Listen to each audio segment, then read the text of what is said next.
నిన్న నా పైన ఫాల్స్ ఆరోపణలు చేసిన ఆయన అవన్నీ తప్పు. నేను బంగారం తీసుకొచ్చుకోలేదు. నాకు ఎవరితో ఎఫెక్ట్ లేదు. నేను ఎప్పుడు కూడా ఇంట్లో నుంచి బయటికి వెళ్ళలేదు.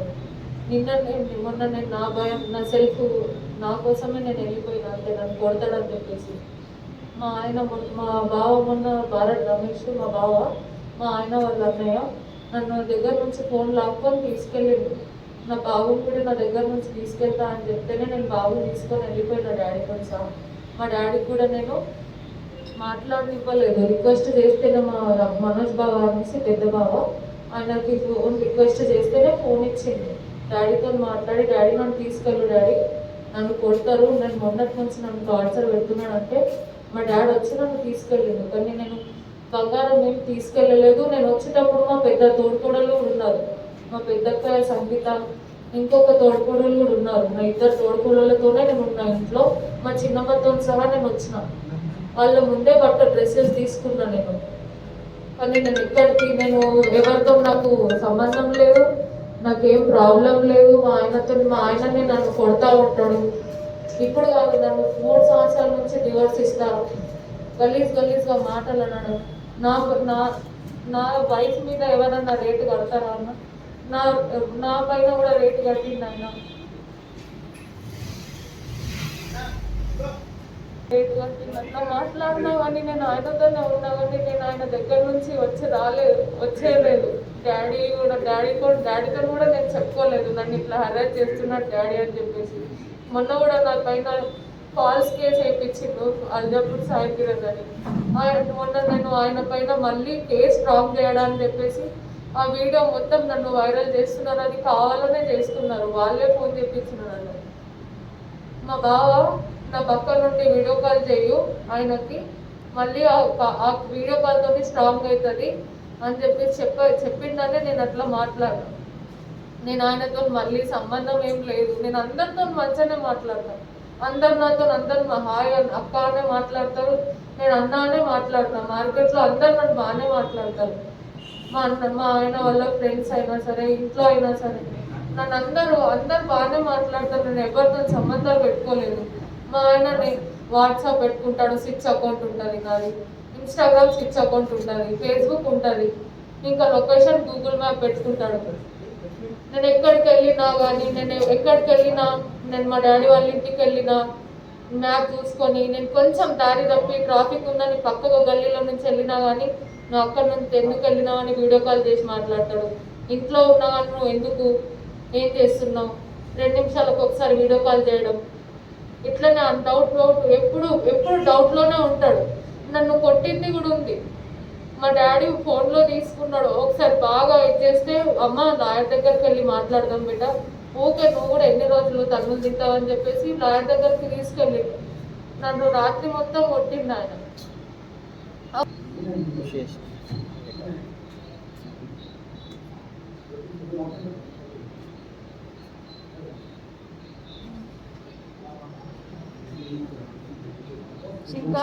మా ఆయన నా పైన పడి కొరికితే ఘోరంగా అయింది మొత్తం. నన్ను ఇట్లా హరాస్ చేస్తూ ఉంటాడు. ఎన్నోసార్లు నన్ను ఇంట్లో నుంచి వెళ్ళిపోమని చెప్పిండు మా ఆయన. కానీ నేను ఎప్పుడు కూడా ఇంట్లో నుంచి బయటికి రాలేదు. ఫస్ట్ టైం నేను మా డాడీకి ఫోన్ చేసి వచ్చేసిన.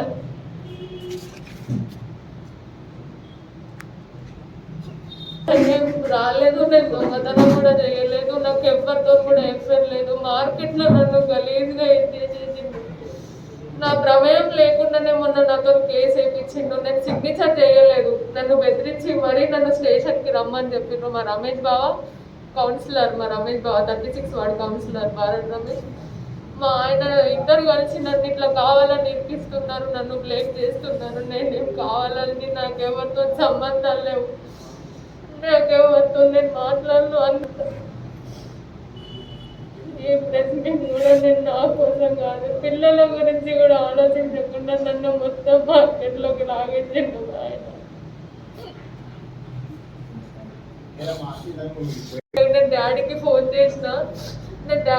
చేసిన తర్వాత మా ఆయన ఫోన్ చేసి చెప్పిండు, అరే వెళ్ళిపోతా అంటుందంటే వెళ్ళిపోమని చెప్పు అని చెప్పిండు. నేను వచ్చేటప్పుడు మా పెద్దగారాలు ఉన్నారు కదా సంగీత అని తోడుకోడలు, ఆమె నా బాబుని తీసుకుంటా అని చెప్పింది. ఎందుకక్క నా పిల్లల్ని ప్రతిసారి దూరం చేస్తున్నారు అని చెప్పేసి నేను చెప్తేనేమో లేదు శివ తీసుకొచ్చుకోమని చెప్పిండు. నా పాపని కూడా స్కూల్ నుంచి వాళ్ళ ఇంటికి తీసుకెళ్ళిండ్రు. నిన్ననే 12 o'clockకి నేను బయటికి వెళ్ళి వచ్చినప్పుడు దూరం నుంచి డ్రాప్ చేసి వెళ్ళిపోయిండ్రు. మా ఆయన ఇంకొక ఆయన ఇద్దరు వచ్చి నా పాపని డ్రాప్ చేసి వెళ్ళిపోయిండ్రు. ఇంటి బయటనే దూరం నుంచే పంపించేసి ఇద్దరు. డబ్బులు అవన్నీ తెచ్చుకోలేదు. మా ఆయన నా దగ్గర 65 తులాల వెండి లేదు, నా దగ్గర 7 తులాల బంగారం కూడా లేదు. నా దగ్గర ఉంటే 5 తులాల బంగారం అంతే. మా ఆయన నాకు ఒక చైన్ తప్పించి నాకు ఏది పెట్టలేదు. పెళ్ళప్పుడు కమ్మలు పెట్టింది అంతే, అది కూడా నా బంగారమే. ఆయనకు గోల్డ్ ఇచ్చింది అంతే. నాకు నా బంగారమే నాకు దగ్గర నాకు మొత్తం గోల్డ్ కలిసి 7 తులాలు లేదు. నేను 7 తులాలు ఎక్కడి నుంచి దొంగతనం చేస్తాను పర్లేదు, కానీ నేను అది తెచ్చుకోలేదు, చేయలేదు. అన్ని బాల్సే ఉంటాయి నా పైన. డబ్బులు తీసుకోవడానికి కూడా ఆయన జాబే చేస్తలేడు. 4 months బ్యాక్ నుంచి 1.5 months నుంచి జాబ్ చేస్తున్నాడు. 4 months బ్యాక్ నుంచి జాబ్ పెట్టేసిండు. HDFC బ్యాంక్ లో చేసి 2 months చేసిండు. దాంట్లో HDFCలో 2 months చేసిండు. రీజన్ పెట్టేసి 4 months ఫ్రీగానే ఉన్నాడు, ఏం వర్క్ లేకుండా. రీసెంట్గా 1.5 months బ్యాక్ DCB నిజామాబాద్లో జాయిన్ అయ్యాడు. అది కూడా ఈరోజు లాస్ట్ డే అని తెలుసు నాకు, ఎందుకంటే నేను మొన్నటి వరకు అక్కడనే ఉన్నా కాబట్టి. ఈరోజు లాస్ట్ వర్కింగ్ డే ఆయనకి. ఇప్పుడు కూడా జాబ్ లేదు. మనకు క్రెడిట్ కార్డులు ఉన్నాయి ఆయనకి, క్రెడిట్ కార్డుల మీదనే ఉంటాడు. మన దగ్గర డబ్బులు ఎక్కడికి వెళ్ళొచ్చినాయి. రెంట్ కూడా మేము 6 months వరకు కట్టలేదు, మొన్ననే కట్టిండు. అది కూడా మా మమ్మీ డబ్బులు ఇన్సూరెన్స్ డబ్బులు తీసుకున్నాడు, ఇప్పుడు తీసుకోలేదని చెప్తున్నాడు. నన్ను నమ్మించి వేరే దగ్గర ఇంట్రెస్ట్కి ఇస్తున్నా అని చెప్పేసి తీసుకొని ఇప్పుడే మా డబ్బులు నా దగ్గరలో ఏం చేస్తావో చేసుకో అంటున్నాడు. మా డాడీని ఉల్టా ఆయననే మొన్న రాత్రి మా డాడీకి వచ్చి ఎట్లా అట్లా తిట్టిండు, చంపేస్తా చీరేస్తా అన్నాడు. డబ్బులు ఎవరికి ఇచ్చారు? మా ఆయన వేరే దగ్గర గోల్డ్ షాప్ లో ఇంట్రెస్ట్ కి ఇద్దాము 1.5 రూపీ 1 రూపీ 50 పైసా ఇంట్రెస్ట్ వస్తుంది. ఎంత అమౌంట్? అది ఇంట్రెస్ట్ లోనే ఇస్తాం కదా అని చెప్పేసి అక్కడనే పెట్టేసిన. నేను ఇంట్రెస్ట్ మనీ కూడా నేను తెచ్చుకోలేదు. ఒకసారి తెచ్చుకున్నాం చెప్పినా, నేను గోల్డ్ తీసుకొని పెట్టుకుంటా, మమ్మీది కదా మెమరీ ఉంటుంది అని చెప్పేసి. అప్పుడు కూడా నన్ను వద్దు ఇంట్రెస్ట్కి ఇద్దాం, మనకే కదా పనికొచ్చేది, మీకే కదా, ఇద్దరు చెల్లెళ్ళకి పనికొచ్చారు కదా, మీ ఇద్దరికి కదా, మా చెల్లెకి నాకు. ఆ ఇన్సూరెన్స్ డబ్బులు కూడా మా చెల్లెకే వచ్చినాయి. మా మమ్మీ ఇన్సూరెన్స్ కాబట్టి మా చెల్లె నామినీ పెడితే, మా చెల్లె నామినీ కాబట్టి మా చెల్లె అకౌంట్ నుంచి తీసుకున్నాడు ఫోన్పే. ఆ క్యాష్ తీసుకొని అక్కడ ఇంట్రెస్ట్కి ఇచ్చినాం. ఆ డబ్బులు కూడా నా దగ్గర లేవు, ఏం చేస్తావో చేసుకో అని చెప్తున్నాడు. నన్ను లేదు, ఇద్దరు కలిసి వాళ్ళన్న పొలిటికల్ బ్యాక్గ్రౌండ్ చూసుకొని మొత్తం నన్ను ఇట్లా రోడ్డు మీదకి లాగిండ్రు. ఒక ఆడదాన్ని వాడిని కూడా ఆలోచించలేదు. నేను ఎవరి పైన ఎఫ్ఐఆర్లో లేవు, ఏం లేవు. ఆయననే ఛార్జ్ చేస్తాడు నాకు తెలియకుండా. ఆయన దగ్గర నా జాయింట్ అకౌంట్ ఉంటుంది, స్విచ్ అకౌంట్. నా దగ్గర ఫోన్ లేదు, ఉంటే చూపిస్తుంటుంది. అది కూడా ఇచ్చిండు ఆయననే. ఆ వీడియో ఆయనను బ్లాక్మెయిల్ చేసి సెండ్ చేయించుకున్నారు. అదే ఇప్పుడు ప్రూఫ్ లాగా ఆయనతో మాట్లాడింది అని చెప్పేసి వాళ్ళు ఇప్పుడు క్రియేట్ చేసి నా పైన రూమర్స్ క్రియేట్ చేస్తున్నారు. డాడీతో ప్రాణహాని లేదు, నాకే ఆయనతో ప్రాణహాని ఉంది. ఆయననే మా డాడీని వచ్చి చీరేస్తారు అన్నారు కానీ తిట్టిండు మొన్న నైట్ వచ్చి. ఇంకా ఉల్టా ఆయన కేసు ఇచ్చిండు నా పైన. నేను దొంగతనం చేయలేదు, నాకు అవసరం కూడా లేదు.